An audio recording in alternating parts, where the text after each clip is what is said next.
왜 그랬을까? 이번 선거 전략이 저도 아쉽긴 해요. 네. 이게 이제 정원호 후보가 정치를 앞으로도 계속 해야 되니까 이번에 배우는 게 많았으면 좋겠고 당도 배우는 게 많았으면 좋겠거든요. 네, 그렇습니다. 그 서울시장이 그러면 왜 50%를 넘기지 못했을까? 네. 50% 10%까지 차이는 없더라도 한 5% 정도는 이길 거라고들 다들 최소한 전망했는데 이제 박빙으로 역전패했어요. 그 원인은 어디 있다고 보십니까? 그냥 이건 순전히 저의 판단입니다. 네네. 저는 이번 선거는 기저민심이 이재명 대통령한테 힘을 좀 실어줘서 그렇죠. 대한민국을 대전환하고 싶다가 민심 기저민심이었어요. 그렇죠. 근데 제가 이번에 몇 군데 자료를 보면 그러니까 형식적으로는 이재명 대통령에게 힘을 실어주자고 얘기해요. 네. 그런데 정책의 엇박자를 내요. 그러니까 될 수 정책에. 있는 한 선거구에서는 막판에 주변에 이제 중간층 뭐 아까 시장 선거는 구청장 선거는 온갖 사람이 다 모여요. 그럼 온갖 여론이 후보에게 들어가거든요. 그렇지. 그러니까 막판에 우리 후보 중에 한 명은 토어제 폐지를 걸어요. 아. 그리고 재산세 인하를 걸어요. 박빙으로 졌어요. 저는 이런 데는 어떻게 보냐면 이거는 우리 지지층이 최대 결집 안 해줘서 진 걸로 보는 거예요. 그런 경우는 그게 우리 막 홍사원 기자가 계속 용인시장 얘기하는 말하는 거 아니에요? 아이 좀 왜? 그거 말하면 안 되는 거였어 그거? 또 눈치 지금 없었어? 사람을 저는 나도 이번 그래서 깜짝 놀랐어. 이번 사실은. 평가하는 과정에서 사람을 먼저 대입하면 우리 평가가 냉정하지 못하게 될까봐 사람 빼고 형식만 그리고 내용만 얘기하는 것이고요. 홍사원 그다음에 기자는 좀 그냥 두세요. 그렇죠. 뭐 그렇지만 저는 손이 제도 너무 상해가지고 그러는 거니까. 예. 네네 다 속상한데 그런 것이고 예. 그래서 저는 그 우리 지역의 경우는 남양주시는 사전 여론조사에서 그렇게 막 좋지 않았어요. 네, 그런데 끝까지 후보가 나는 이재명 대통령과 형식도 내용도 모든 걸 함께 갈 사람이야. 네, 그래서 많이 이겼습니다. 그러니까 예상과는 서울에서 그 후보가 대통령을 앞세우는 전략으로 나갔어야 될 것 같은데 그 선거 전략적 측면에서 그게 잘 안 보였다. 네, 저는 그게 패인이라고 생각하는 쪽인데 네. 어차피 인물로는 이쪽은 벌써 그 서울시장을 4번이나 한 사람이잖아요. 네. 그러니까 인지도는 끝에 가 있는 상대고 그건 긍정적인 그리고 부정적인 요인이 동시에 있는데 인지도는 더 이상 올릴 필요가 없는 상대잖아요. 여기는 인지도부터 올려야 되는데 단기간에 그 인지도는 상대할 수 없으니까 대통령 갖고 갔어야 되는 거 같은데 저는. 네, 저는 그렇게 생각하고요. 네. 제가 이 도표를 굳이 해온 이유는 제가 제일 경계해야 될 것은 서울은 부동산 때문에 안 돼. 이런 식의 판단하지 말자. 그건 저도 그러면 같은 다져야죠. 생각이에요. 저도 나도 그건 그래서 같은 생각이야. 얼마든지 인물에 따라 선거 전략에 따라 이길 수 있다. 예, 그렇게 서울 시민들이 안 그래요. 우리 지지자가 다 안 끌려 나왔다고 생각해요. 맞습니다. 저는 그렇게 보고 조금 정원호 후보가 이재명 대통령과 같이 가는 적극적인 행보를 갔다면 저는 이겼다고 생각하는 쪽입니다. 왜 그랬을까? 이번 선거 전략이 저도 아쉽긴 해요. 네. 이게 이제 정원호 후보가 정치를 앞으로도 계속 해야 되니까 이번에 배우는 게 많았으면 좋겠고 네. 당도 배우는 게 많았으면 좋겠거든요. 네, 그렇습니다. 예, 이제 의원님은 직관적으로 맞는 말씀인데 네. 이제 이른바 서울도 그렇고 또 뭐 전국적으로 봐도 부동산 이슈가 강하게 작동한 지역, 뭐 이를테면 그렇죠. 아파트값이 막 뛴 지역이라든지 뭐 또 특히 강남 이런 그런 곳 10곳 중 8곳에서 졌다 이런 얘기가 그렇잖아요. 있죠. 압도적으로 예. 져버렸었거든요. 그리고 이른바 자산 방어 심리가 작동했다. 부동산 이슈가 결정적이었다 이런 얘기를 하는데 여기에 대응하는 당의 방식이 거기에 적극적으로 투항하거나 타협해버리는 거예요. 맞아요. 오히려 우리가 더 잘할게, 뭐 우리가 더 깎아줄게, 뭐 이런 식으로 오세훈보다 더 달려드니까 깎아주기 이걸로 어떻게 이깁니까? 차별성이 발생하지 않아요. 그러니까 오세훈 방식으로 오세훈을 이길 수가 없으니까. 그렇죠. 근데 이제 그 부분을 빨려 들어간 게 아닌가? 그걸 대체할 새로운 정책 이슈를 적극적으로 개발해서 제시하지 못했다고 저는 생각합니다. 예를 들어서 근데 대통령처럼 네. 대통령은 나는 선거 신경 쓰지 않겠어. 물론 본인은 직접 출마하지 않으니까 이제는. 그런데 이제 그 대통령의 메시지에 열광한 층이 있거든요. 네. 그래 부동산은 지금 저항이 있더라도 꼭 이고 넘어가야 돼. 네.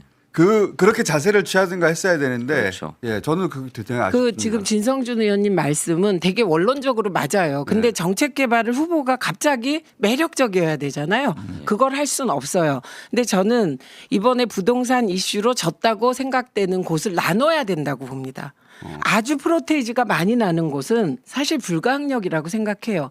그런데 사실 서울시는 안 그래서 48점 몇 대 48점 몇으로 졌거든요. 그러니까 이런 경우는 저는 정원호 후보 캠프가 갑자기 매력적인 정책을 개발할 수는 없지만 최소한 이 부분에 있어서는 대통령이 가지신 분명한 뜻 그렇죠. 부동산은 내가 잡을 거야. 차라리 그쪽으로 왔어요. 거기에 힘을 실어줘야 되고 그러면은 지금 말씀하신 이제 자산 방어 심리를 가진 분들은 그래도 나오겠지만 네. 그분들은 그냥 나와요. 어. 예. 이재명 대통령이란 이유 때문에 그냥 나와요. 대신 이재명 대통령과 뜻을 같이 하는 사람이 더 많이 그렇죠. 나왔겠죠. 그렇게 봐야 한다는 그렇게 거예요. 봐야 한다고 봅니다. 예. 저도. 글쎄 그렇습니다. 저도 이제 동의하는데 네. 이를테면 그것은 정원호 후보만의 문제가 아니고 그렇죠. 우리 당의 문제라는 거예요. 예. 저는 이를테면 정책 이슈가 전국적 선거 판도를 휩쓸었던 선거가 2010년 지방선거인데 그 당시에 초등학교 무상급식이 맞아요. 핵심적 정책이었어요. 그렇죠. 이걸로 그냥 판이 정리된 거거든요. 아까 유사명 후보께서 그 말씀하셨잖아요. 그야말로 생활 밀착형 공약과 정책이 주를 이루는 선거더라. 저는 지방선거는 그런 거거든요. 그러니까 부동산 이슈를 대체할 새로운 정책 이슈를 적극적으로 제기하고 그것을 전국적 판도에서 이슈로 만들었어야 해요. 근데 당이 그런 부분에서 적극적이지 않아요. 왜냐하면 좀 안일했죠. 이번 선거 우리가 이길 거다. 처음에 큰 지지율 차이였기 때문에 컸기 때문에 출발점은 그랬던 것도 있어요. 그래서 굉장히 수세적이고 방어적인 선거를 그렇죠. 치르다 보니까 대충 부동산 이슈에 대해서도 우리가 물타기식으로 따라 들어가면 되겠지. 관리하다가 그러다가 부자 맞습니다. 몸조심하다 망했다. 저는 그렇게 네, 생각합니다. 맞는 망하기까지는 말씀이신데요. 네. 저거는 또 약간 다른 걸 보셔야 돼요. 왜 보셔야 되냐면 저는 중요한 대한민국 아젠다 세팅이 이재명 대통령에 의해서 되고 있는 과정이고요. 그렇죠. 예를 들면 주식 같은 경우는 따는 사람도 있고 잃는 사람도 있어요. 그러나 이번에 주식이 8,000포인트 주식을 딴다는 표현을 내가 참 죄송합니다. 저는 약간 지금까지 주식에 대해서 국가가 인정한 도박판이라고 그런 생각해요. 생각이 좀 있어서 그런 면이 있죠. 예. 주식에서 잃고 뭐 그런 분이 계시지만 이건 정확하게 방향 제시가 돼 있어요. 법제도까지 우리가 상법 개정안 이제 3차만 남은 거거든요. 이렇게 세팅이 되어 가고 있고 그리고 그것이 모든 국민의 일상을 좌우하고 있어요. 네. 그리고 이것만 한 게 아니에요. 부동산 문제에 대해서도 명확한 입장과 방향이 있기 그렇죠. 때문에 그렇죠. 예. 근데 예를 서울시장 후보가 그걸 안 쫓아갔다 그렇죠. 적극적으로. 맞아요. 그래서 이미 아젠다 세팅이 대통령에 의해서 올바른 방향으로 돼 있기 돼 때문에 있는데 지방선거라도 그것을 다 쫓아가 주는 선거잖아요. 그래서 우리가 이재명 대통령에게 힘 실어주자. 이게 기본 기조였거든요. 그러면 예를 들면 무상급식은 이것도 평가가 조금 다를 수 있는데 전적으로 동의해요. 근데 그때 우리가 한 이슈가 아니에요. 사실은 그때도. 아니, 그렇죠. 물론. 그래서 오세훈이 던졌다가 망했던 거죠. 그렇죠. 네. 그래서 여러 명을 잡았는데 핵심은 그렇기 때문에 이번 기조에서 대통령의 정책을 자기 지역에서 결합시켜서 주장한 사람들은 이긴 거죠. 대부분 이겼어요. 네, 대부분 네. 이겼어요. 예. 평택도 한번 네, 떼어보세요. 요거 뭡니까? 예, 평택. 제가 어제 공장장의 진단을 들었어요. 네. 그런데 이게 이제 자료를 한번 보자 그리고 봤더니 예. 저 제일 위에 게 더불어민주당 비례대표 득표율입니다. 비례. 위에 게 50.9예요. 예. 저게 이제 득표할 수 있는 치예요. 보통의 경우라면. 보통의 경우. 예. 그리고 그 밑에 31.67이 우리 후보가 얻은 득표율이에요. 저 갭이 있잖아요.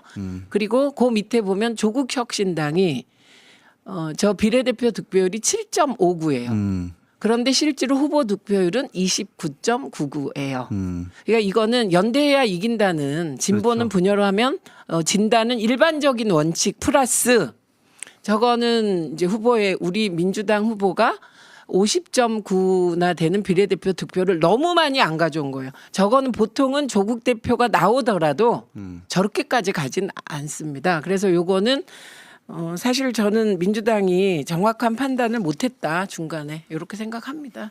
선거 중간에. 평택은 한 가지 이제 그 판단을 하기 위한 데이터가 네. 맞는 데이터가 하나도 없었어요. 제가 평택을 조사해보고 나서 저희도 조사하니까 깨달은 건데 지금 발표된 조사는 다 안 맞다. 그때 이제 그 김용남 후보가 앞서가는 것도 있었고 조 후보가 앞서가는 것도 있었고 그 국힘의 후보는 한 번도 의리를 한 적이 없었단 말이에요. 어떤 조사에서도. 근데 저희가 조사를 해보니까 저기 도남복합 지역에서 조사가 안 맞다 여러 번 얘기했는데 직접 여러 번, 2번, 3번 조사하면서 그 리콜이라고 하거든요. 다시 전화를 안 받아서 하는 횟수를 보통 2번까지는 하라고 해요. 그래야 조사 정확도가 높아진다고. 전화를 잘 안 받거든요. 여론조사. 근데 저희는 2번이 아니라 보통 2번도 잘 안 해요. 비용이 들고 조사원이 직접 하는 경우에는 그 스트레스 받아서 더 이상 조사를 못 하게 되거든요. 화를 내니까 하도 전화 좀 그만하라고. 근데 저희가 수십 번씩 리콜을 했어요. 일반 업계의 기준 10배, 20배를 했거든요. 야 이거 돈 들고 하더라도 계속해.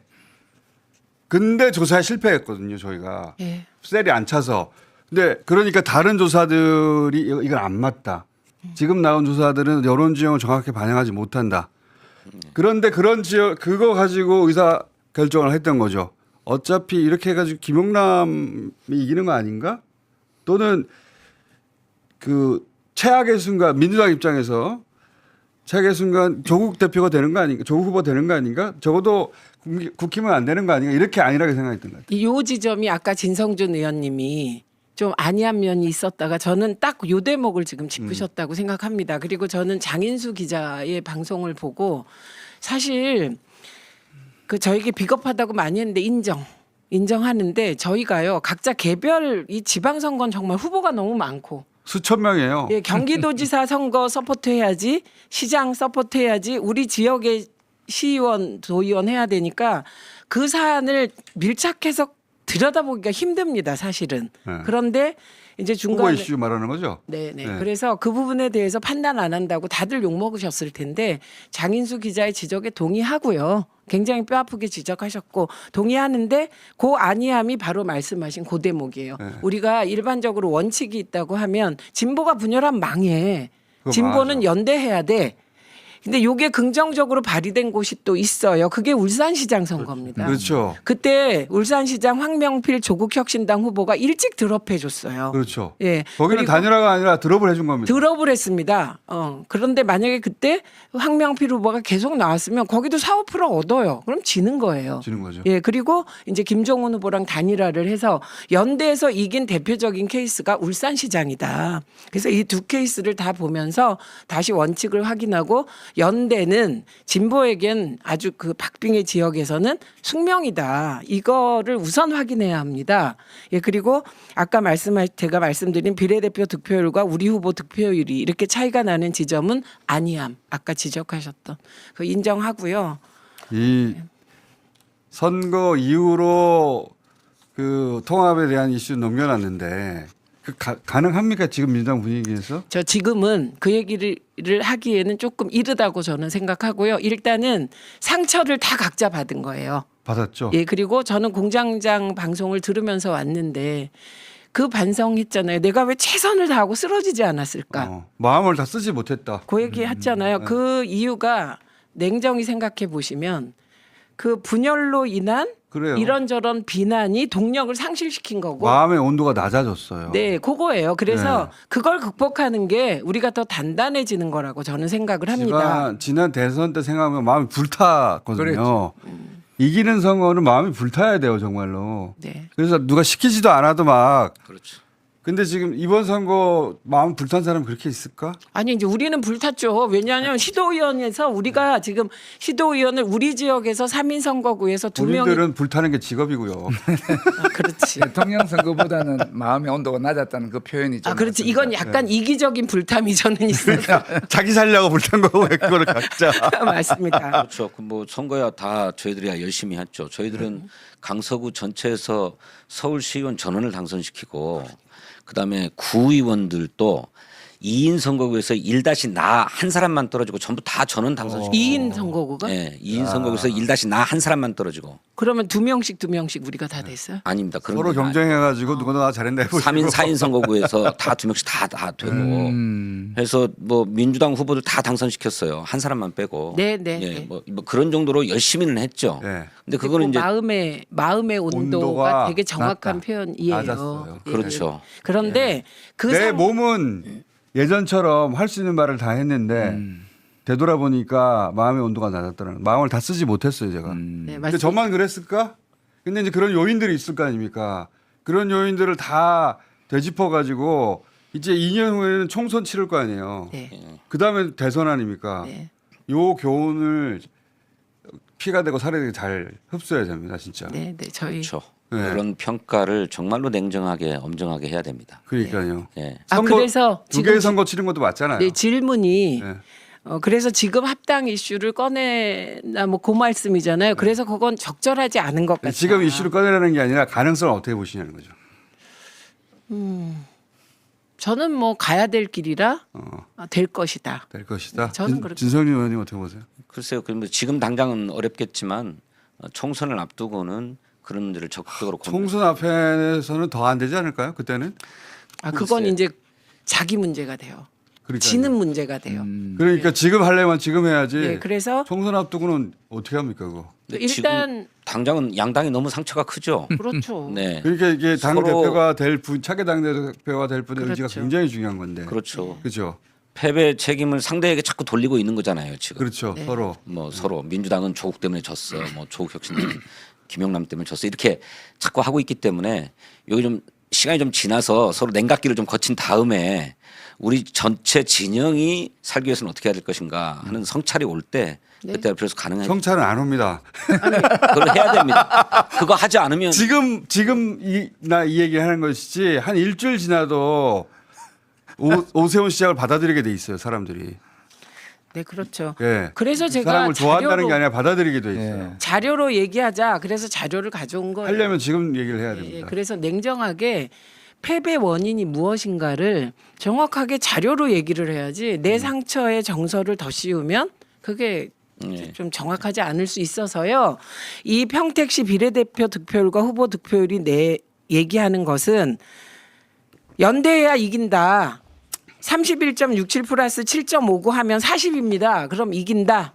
예, 그리고 이진숙, 김태규 가방에 들어올 거 아닙니까? 근데 저는 과방위를 떠납니다, 여러분. 아 그래요? 그 사람들 상대해야 되는 거 그러니까 아니에요? 상대할 사람이 누가 있어? 아니 그게 중요. 어쨌든 과방위는 노정면 있지 않나 노정면?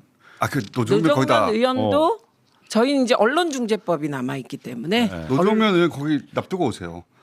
그거는 본인이 선택할 일인데 어쨌든 그 뭐 과방위에 가실 것 같다고 예측을 하시는데 저는 과방위를 떠나는 거고요. 이거는 안 봐요? 방금 띄웠잖아요. 아니 그거는 평택이고 부산 북구 아 갑도 부산 가져왔어요. 북가 아 그렇지 여기도 그렇지 열렸네. 여기도 정말 아쉬운 것이지. 여기도 보세요. 조국혁신당이 2.79예요. 41.26이죠.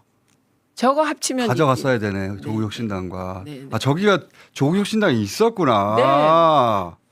하도 하정우 후보가 앞서가냐 마느냐 이 얘기만 하다가 저기 왜 단일화를 안 했지? 그러니까 단일화 그런 노력 자체를 안 했구나. 그렇죠. 그러니까 저 2.79%를 우리가 얼마나 소중한 프로테인인지에 대한 주목을 하지 않은 그런. 아 저기도 있었네. 그다음에 저기도 보면 그 47.75가 비례대표 득표율인데 우리 후보가 41.26이잖아요. 네. 저기서 2.79가 조국혁신당에 갔다고 해도 일부가 빠지죠. 그러니까 그게 무슨 의미일까요? 어. 이것도 역시 저는 확실한 이재명 대통령 선거를 치러야 하는데 네. 그 부분이 부족했다는 거. 저기. 그다음에 두 번째는 사실은 우리 쪽에 뉴스공장이든 그게 어디든 나와서 류삼영 후보처럼 우리 지지자들에게 저 지역에 내가 자원봉사 가야지 하는 불타오르는 감정을 불러일으켜야 될 지역이었는데 그렇죠. 그게 부족했다. 노출이. 그게 이제 네, 공중전의 부족을 말하는 건데 꼭 우리가 아니더라도 네. 신인이잖아요. 네. 정치 공안층 외에는 신인들은 잘 모르는데 그 이번에 보면은 재보궐에서 신인들은 다 떨어졌어요. 그 신인들은 인지도가 부족하다는 얘기거든요. 그러니까 후보 개인기로는 극복이 안 되는 거고 모르는 사람이 나왔으니까. 그래서 기존의 민주당 지지층도 다 눈이 안 가니까 여기저기 나와서 자기 서사도 알리고 했었어야 하는데 정원우 후보도 그게 부족했고 네. 하정우 후보도 또 참 이해가 잘 안 갔는데 저는 누군지를 빨리 알리고 서사를 알리고 마음을 가게 만들고 했어야 하는 작업이 너무 소홀했다. 부족했다. 그래서 저는 그 두 가지를 꼽고요. 너무 아쉽습니다. 이게 부산 북구 갑이 전재수 의원이 당선됐던 지역이고요. 거기 굉장히 상징적인 곳인데 예, 그리고 그 부산 북구 갑이 이재명 대통령을 좋아하는 분들이 많아요. 보수도. 아 조국혁신당 후보가 있었던 게 아니라 비례표구나. 네. 아, 비례표구나. 네, 네. 그래서 그런데 제가 저걸 가져온 건 조 프로테이지를 그러니까 연대했으면 그렇지. 그러니까 우리 지지자들 중에 우리 당원 중에 조국 혁신당을 지지하는 사람들이 있어요. 근데 그게 평택에서 너무 격렬하게 하는 바람에 그 표들이 안 온 거다. 그러니까 사실 그러니까 이게 또 아쉽습니다. 버스 지난 다음에 또 손 흔들는 일이 참 생기는데. 아니 근데 그거 해야 돼요. 지금 어. 지금 해놔야 다음에 똑같은 실수 안 하지. 그런데 그러니까- 제가 하정우 후보는 늘품을 봐서 우리가 다 봤잖아요. 네. 그러니까 그 토론회에서 한동훈을 몰아붙이는 그 장면으로 사실은 인지도가 확 올라간 거예요. 그거를 초반부터 했어야 돼요. 초반부터 했어야 된다. 그러면 저는 그 끝났어요 얘기하는 게임 거예요. 거기서는. 그러니까 하정우는 하정우고 네. 어쨌든 그 평택이 그러니까 부산까지 지금 다 영향을 미친 거로 저는 그건 보여져요. 실제로 저는 그렇게 보고 아니 그러니까 어. 민주당이 그러면은 처음에 김용남을 공천했을 때는 그런 사실을 몰랐을 거예요. 몰랐죠. 몰랐으니까 몰랐지. 공천했지. 네. 근데 어쨌든 그런 대법이나 이런 부분 그리고 그 해명이 해명이 사실 저는 말도 안 되는 해명이라고 그냥 기만하는 해명이라고 보여지거든요. 그 만사무사 대부 예금 내역 아무것도 없다는 거. 그러면은 그때라도 김용남 본인은 사퇴하지 않을 거라는 걸 알겠지만은 민주당에서는 이거 몰랐는데 이 정도일 줄은 몰랐다 그러면은 우리는 김용남 후보에 대한 민주당 지지는 철회한다. 물론 본인은 계속 가겠지만은 출당시키는 방법이라는 게 있어요. 극단적으로. 제명하는 방법이. 예, 아니 유일하게. 그 방법이라도 택했을 해 되는 거 아니냐. 근데 저는 그건 거슬러 올라가자면은 합당 이슈부터 시작하는 거라고 보는데 어. 만약에 그런 이슈가 없었다면 그렇게 했을 수도 있어요. 근데 이제 당 대표 혹은 그 지도부 안에 이미 2개 선거를 치르고 있을 만큼 조국을 그 당선시켜 주려고 저러는 거 아니야? 라고 하는 또 다른 프레임이 작동했을 거예요. 그때. 그러면 당이 또 다른 그 소용돌이 휘말렸을 겁니다. 막판에. 예. 의도적으로 키우는 사람들도 있을 것이었고. 그래서 저도 그게 아쉽기도 한데 그걸 선택했다면 그러면 그 선거가 잘 치러졌을까? 의심이 들긴 합니다. 그러니까 저는 일반적 원칙으로 동의합니다. 저도 일반 네, 원칙은 동의하는데 말씀드릴 수 없는 많은 사정이 있다. 이렇게. 말할 수 없는 게 뭐 있어? 아니 그런데 그런 점에서 네. 우리 당이 다시 원칙을 회복할 필요가 있다고 네. 생각합니다. 저도 그렇게 내 말이 생각합니다. 말이야. 그 평택을은 네. 우리 당의 귀책 사유로 발생한 보궐선거잖아요. 네. 그건 아주 도의적으로 우리 저도 그 말안 원칙을 된다. 말하는 겁니다. 선언했어야 된다고 저는 생각해요. 근데 한석이 아쉽거든. 왜냐하면 이번에 14군데 저 국회의원 보궐선거 발생했잖아요. 근데 꼭 다 이긴다는 보장이 없어. 그러니까 한석이라도 더 챙겨야 되겠다 싶으니까 평택을해도 공천한 것 같거든요. 이해는 해요. 당 차원에서는. 그렇지만 그때 원칙을 지켰으면 이런 상황까지 오지 않았을 수 있다. 저는 그렇게 생각합니다. 그런데 더 생각해 보면 잠깐만요. 이 평택 아까 수치가 잘못됐다고 합니다. 다시 수정해서 올릴게요. 그 큰 틀은 똑같은데 수치가 조금씩 잘못됐다고. 이게 저기 예. 바뀌어서 최종으로 최종으로. 예, 예. 예. 그때 만들 때 말고 최종은 이거라고 해서 다시 네, 바꾼 네. 겁니다. 예. 그러니까 그런 원칙으로 되돌아 갔었어야 하고 이재명 당대표 때 총선이 그 원칙을 아주 엄격하게 지켰죠. 네. 너무 잔인한 거 아닌가 싶을 정도로 그랬었는데 근데 또 이 평택은 사실은 후보 등록단 이후에 벌어졌어요. 이 사안이. 그렇죠. 사달이. 그래서 요거가 대비되는 이제 당의 원칙을 지킨다는 면에선 전북이 있습니다. 김관영 후보도 김관영 후보의 CCTV 있잖아요. 그 돈 나누어주는 그게 사실은 경선 전에 터졌잖아요. 본격적 경선 들어가기 전에 터졌고 그게 공영방송에서 방송이 되자마자 지도부가 제명해 버렸어요. 그런데 이거를 놓고 이 명백한 사실을 놓고도 이게 공천의 희생양이라는 프레임으로 당을 흔들었어요. 그것도 굉장히 중요했습니다. 예, 그런데 만약에 지금 말씀하신 대로 후보가 확정됐는데 그러니까 뭐 대부. 이렇게 생각하는 게 후보 입장에서는 이게 나는 억울해 이렇게 나오잖아요. 그랬을 때 만약에 제명을 했다. 그러면 전북에서는 CCTV가 나왔는데도 김관영 후보가 공천의 희생양이라면서 무소속으로 나오는데 후보가 된 이후에 이걸 누가 예를 들면 검찰이 기소했다. 이런 것도 아닌 사안인데 제명을 할 경우 사실은 얘기하지 못할 너무 많은 일들이 터질 그럴 수 거죠. 있죠. 예, 예. 그렇기 때문에 일관성이 굉장히 필요한데 우리 당이 너무 현실적인 판단들을 너무 자주 하고 그래서 당이 견지해야 될 일반적 원칙을 좀 소홀히 하는 측면이 있다. 저는 그렇게 생각해요. 우리 진성준 의원님이 특히 원칙주의자이기 때문에 아니 저는 되게 소중한 분이라고 생각합니다. 예, 그래서 욕도 많이 먹는데 예. 이럴 때 예를 들어서 평택을 무공천했어야 된다 얘기하신 분 혼자예요. 네, 저 예, 보고 선거 기간 동안 그거 굉장히 용감한 발언이거든요. 네. 나 진성준 의원 그래서 그때부터 응원하기로 했어. 그럼 그러다가 또 하나 잘못하면 욕할 거잖아. 근데 그거 이제 당연하지. 잘못하면 욕해야지. 그걸 잘못하는데도 잘했다고 하나? 저는 그 무공천이 바람직하다라고 하는 얘기를 선거 전에 했었거든요. 어느 인터뷰에서. 그때는 주목받지 했는데 못하다가 주목받지 못했죠. 그랬다가 근데 이제 이런 이슈가 선거를 터졌을 때 문자 폭탄 받았습니다. 왜냐면 그 이슈를 다루기가 너무 힘든 거예요. 예. 이게 이제 민주당 후보인데 이미 후보 등록은 돼버렸고 본인이 그 도장 찍지 않으면은 당해할 수 있는 방법은 합당밖에 없고 그런데 이제 합당파 반대파 이슈 그다음에 그 문재인 부활을 위해서 어쩌부터 시작해가지고 온갖 프레임이 다 달라붙어 있는 곳이어서 그렇죠. 선택하기 굉장히 어려운. 근데 이제 그렇게 대응을 못하니까 이 이슈가 안 그래도 전국 전선이 없는 가운데 예. 단일 전선이 없는데 단일 전선이 없으니까 이 이슈가 막 타고 넘어가가지고 그렇죠. 전국에 맞습니다. 돌았어요. 그러면서 보수들에게 명분을 줬죠. 네. 또 봐라. 네. 어? 우리만 잘못했냐. 내란하고 이거하고 비교도 할 수 없는 건데 명분이 중요한 거니까 심리적인. 네, 그렇습니다. 그거 타고 올라왔어요. 사실은 투표장에. 그러니까 전국 판세를 이렇게 끌고 갈 주도적인 이슈가 필요하고 그것이 지방선거에서는 생활 밀착형 정책 이슈가 꺼내들어졌어야 된다고 저는 생각해요. 근데 이런 정책을 발굴하고 개발하는데 당이 소홀하다. 민주연구원이죠. 네. 민주연구원. 민주연구원이 잘 안 보이는데 굉장히 잘했을 때가 한 번 있습니다. 그 2016년 총선 2016년인가요? 2018년 총선인가요? 2016년 총선 때 예. 그때 엄청 잘했어요.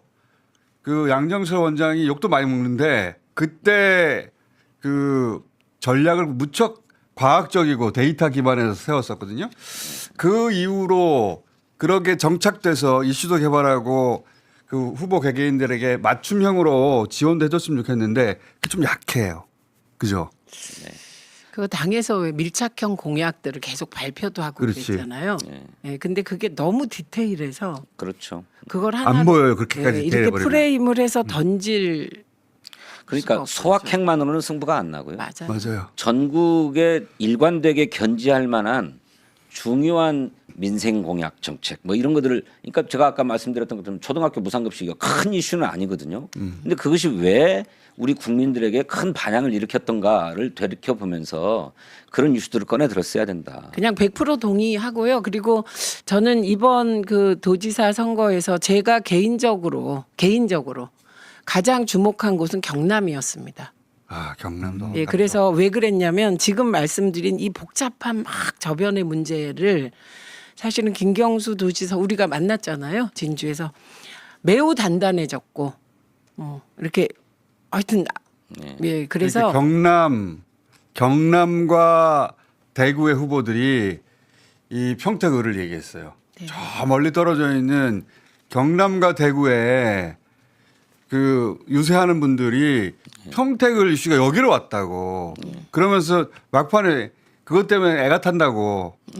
그게 참 아쉽죠. 그렇죠. 그러니까 누가 물어보냐면 저도 물어봤어요. 우리 쪽이 물어보는 게 아니에요. 그 보수들이 우리 기를 죽이는 몇 가지 아이템이 이번에 그렇죠. 있었습니다. 첫 번째가 소위 주적 챌린지였어요. 네. 저는 중학생, 고등학생 그리고 70대 아줌마 그다음에 남성이 저에게 와서 주적이 누구야 이렇게 당했고요. 실제로 저는 뭐 북한이라고 크게 그것도 모르세요 이렇게 얘기를 했고요. 그다음에 물어본 게 그 평택이었습니다. 대부업 그 단어였는데 대부업체야. 아니 그래서 저는 솔직히 사안을 잘 모른다. 내가 너무 바쁘다. 이렇게 비겁하게 답을 하고 넘어갔는데 그런 식의 영향을 끼쳤습니다. 영향을 매우 많이 미쳤어요. 네. 예, 그 평택을보다 훨씬 더 평택은 한 선거구에 불과하지만 훨씬 더 중요했던 게 그 이슈를 들고 나왔다는 거죠. 다른 자기들이 조금만 하면 보수 우세 지역이기 때문에 다시 이길 수 있다고 믿는 곳에서는 그걸 다 들고 나와서 임매 의원이 이것 때문에 죽겠다고. 네, 그러니까 내란을 종식하자는 거에 보수도 반대할 수가 없는 거예요. 그렇죠. 드러내놓고. 그러니까 우리 쪽의 핑계거리를 결점들을 모아서 그걸 가지고 이제 자기들을 결집시킬 호재로. 그게 장동혁의 전략이었거든요. 장동혁 대표는 그래도 버틸 것 같아요. 아니, 두 분- 희망의 불씨를 지켜냈다고 자평하지 않았습니까? 네. 자기는. 그게 이제 서울시장 선거가 저쪽에 그런 식의 그렇죠. 빌미를 근데 준 거죠. 장동혁은 오세훈을 날려버리려고 했는데 그 혜택을 잊게 생겼어. 예. 결국. 두 분 의원들 나오셨으니까 그 말을 좀 제가 좀 부탁드리고 싶어요. 그 유시민 작가도 그 얘기를 했지만은 민주당이 상대 적을 공격할 때는 사자와 같은 용맹스러움이 있는데 같은 편을 다룰 때는 늑대와 같은 잔인함이 있다라는 얘기했잖아요. 이번에 보여줬지 않습니까? 사실 저는 보여줬다고 생각하거든요. 울산에서 양보했으면 민주당도 좀 양보하는 게 좀 있었어야 되는 거 아니냐. 양보한 거 하나도 없잖아요. 그런 좀 아까 계속 말했지만 연대가 없으면 우린 지는 거잖아요. 왜 그 연대감을 이번에 보여주지 못하고 늑대와 같은 잔인함만 보여줬는지 평택이 그랬고 울산이 그랬고 다른 데 지역도 그랬고 그런 좀 원래 그 포용성을 좀 갖췄으면 좋겠습니다. 그 부분을 제가 좀 두 분께 좀 부탁드리고 싶어요. 두 분이 이제 당대표가 안 될 거기 때문에 그게 핵심이에요. 따라 될지 그렇긴 해. 지금 보니까 될 사람 뭐 그렇게 많지 않던데. 되면 안 되는 사람도 있다고 하던데. 저는 3명 아닙니까 지금 후보가? 그거야 모르죠 또 누가 나올지. 네, 또 숨겨진 누가 나올 수도 있어요. 누가 됐으면 좋겠어요? 그런데 저는 아니 그 얘기 한번 해보면 저는 1인 1표제의 정신을 지킬 당대표 후보가 필요하다고 이런 일표 다 봅니다. 말하겠죠. 다. 그리고 그럼 경선을 누가 되면 안 돼요? 공정하게 부산 북구에서 아까 개혁신당이었다고 합니다. 네. 자 정정하고. 비례가? 예, 비례가 개혁신당이었다고 하는데 그 질문 다시 치워주세요. 돌아가서 네. 누가 되면 안 되는 거예요? 저는 그 민주당의 정부로. 양정철 민주연구원장은 2020년 총선이었다. 네, 이해찬 대표 때 이해찬 대표 때. 180석 할 때. 180석 맞아 그때였지. 그래서 누가 되면 안 돼? 저는 사랑 없는 정치는 욕망의 배설구라고 생각하고요. 사랑 없는 정치? 예, 그다음에 누가 사랑이 없지? 원칙이 난 알 것 같은데. 성이 뭐예요? 성. 저 원칙이 없는 정치는 길 잃은 야수라고 생각합니다. 형은 남성이에요. 성은 남성이에요. 아니 진성준 의원님도 마음속에 있지 않습니까? 지금 제 거론된 3번 중에 저는 이제 가보도록 하겠습니다. 왜냐하면 공장장 수고하셨어요. 그래서 다른 기회에 또 얘기하시죠. 굉장히 현명하시네. 근데 연모야. 이제 거의 끝날 시간이 된 것 같은데 끝날 됐습니다. 저는 이 얘기 꼭 하고 싶어요. 네. 저희 지역만 그런지 모르겠는데 이 선거 결과가 굉장히 인상적이었던 것은 우리 당원과 지지자들이 얼마나 지혜롭게 투표하는가예요. 그것이 1-가와 1-나의 득표의 아주 균형적인 배분입니다. 저희는 3인 선거구가 하나 있고 4인 선거구가 있어요. 기초의원회. 네. 강서 구의원이죠. 네. 근데 3인 선거구에는 1-가번을 여성 후보, 1-나번을 청년 후보를 공천했어요. 그런데 1-가번이 32.95% 득표했어요. 33%. 1-나번이 19%. 33대 19잖아요. 4인 선거구에서도 1-가번 후보가 여성 후보였습니다. 최세진 후보라고. 그리고 1-나번은 박주선이라고 하는 청년 후보였어요. 1-가번 후보가 33.10%, 그리고 박주선 후보가 19.28%. 양쪽 다 33, 19, 32, 19로 아주 똑같은 득표율을 기록했어요. 우리 지지자들이 얼마나 지혜롭고 현명하게 표를 딱 나눠주는가. 그러니까 지지자를 믿어야 되고 그렇습니다. 지지자하고 같이 가야 되는데 이번 선거는 지지자하고 같이 못 갔어요. 잘. 왜냐하면 마음을 어디다 둘지를 잘 모르니까 마음의 온도가 떨어지는 거거든요. 네. 어디다 마음을 둬야 되는 거야 도대체. 그게 없었어요. 그러니까 그게 보이지 않으니까 개별 이슈만 돌아다니고 네. 무척 안타까웠습니다. 여러 가지 면에서. 네.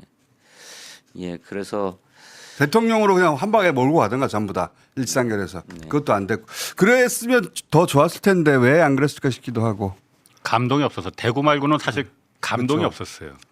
대구도 막판에 터져가지고 김부겸 후보가 공중전을 한 번은 했었으면 좋았겠다 싶어요. 예. 너무 지역에서만 이해는 가요. 민주당은 도움이 안 된다. 근데 이제 이재명 대통령을 팔 수는 있잖아요. 예. 최고의 상품이니까. 예. 그걸 공중전으로 한 번은 팔고 다시 돌아갔으면 좋았을 걸. 너무 지역에만 있으니까 막판에 가서나 영상으로 유세 한번 접하고 나니까 너무 아쉽더라고. 그걸 미리미리 접했으면 전화를 전국에서 더 많이 했을 텐데 예. 그런 점도 아쉽고 반면 우상호 후보는 이번에 선거 운동을 가장 잘하는 후보라고 생각하거든요. 예. 적절히 공중도 했다가 네. 또 돌아가서 그 지상전도 했다가 그 잘 섞었어요 아주. 원래 공중전에 아주 밝으신 분이. 아주 밝은 사람이라 필요할 때 살짝 와가지고 얄밉게 하고 착하고 그 전략을 무척 유연하게 구사했거든요. 그렇죠. 네. 그리고 또 당선되니까 전화 연결 안 한대. 참 영리하구나. 예. 거기 성적이 아주 좋잖아요. 아주 좋습니다. 예. 그 강원 선거를 아주 잘 이끌었어요 그 양반이. 예. 네. 지금은 이제 잘난 척하느라고 연결이 잘 안 되거든요. 저는 왔습니다. 당선 때도.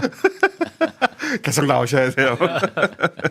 자, 오늘 여기까지 하고 선거 이야기는 앞으로 한 두세 줄은 더 해야 될 것 같아요. 차분하게.